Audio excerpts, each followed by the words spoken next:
echoes of the dramatic Cold War confrontation that had both countries on edge for decades.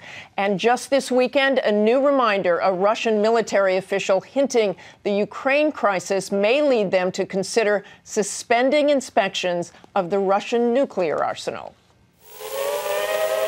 That signal means to stop whatever you are doing and get to the nearest safe place fast. That very real threat of nuclear war seems a long time ago. But watching developments this week, it was hard not to think about those bad old days of the Cold War. Russian troops on the march, the U.S. sending fighter jets to Eastern Europe, Vladimir Putin test-firing an intercontinental ballistic missile.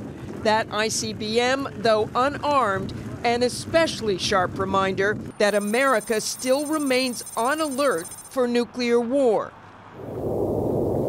Across the frozen plains of our country are scattered 450 of them, nuclear-tipped missiles that could destroy the world, still manned every hour of every day.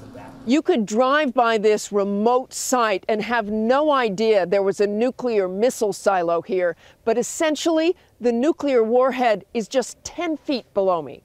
We traveled to missile sites and training facilities to see how the Air Force maintains the nuclear arsenal. Each missile silo is connected, along with 9 others, to a control capsule nearby, buried 60 feet underground. Behind blast doors, inside 5-foot-thick concrete walls, launch officers have their fingers on the nuclear trigger.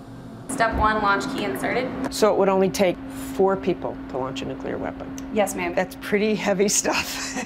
But if the president gave the word, they would be ready. Most of us here think about that pretty much every time we're on alert. The young officers are on alert duty 8 times a month, all alone, underground, for 24 hours. Press initiate. It's not the most exciting job in the military. 2, 1, key turn. Even though it comes with an unbelievable responsibility. That pressure has been overwhelming for some. The nuclear force has been plagued with scandals, cheating, drugs, alcohol abuse, gambling. But the mission goes on. The system is safe 24 hours a day. I sleep well at night knowing the people we have out there. I really do.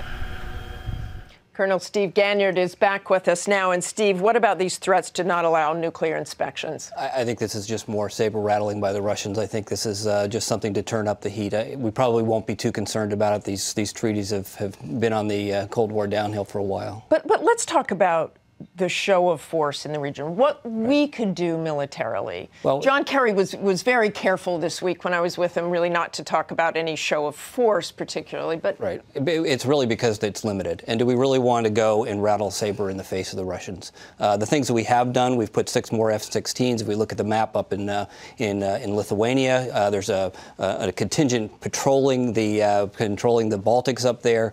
But oh, by the way, Crimea is in the Black Sea, so we're patrolling the wrong sea with our airplanes. It really doesn't do any good. It makes us look, I think, rather foolish to put airplanes 1,000 miles away. We can't get ships. We couldn't put an aircraft carrier by treaty into the Black Sea. The Turks aren't going to let us put anything. So we're rattling a saber so far away that the Russians will never hear it. And that's dangerous in itself, isn't it? It is. Thanks, Steve.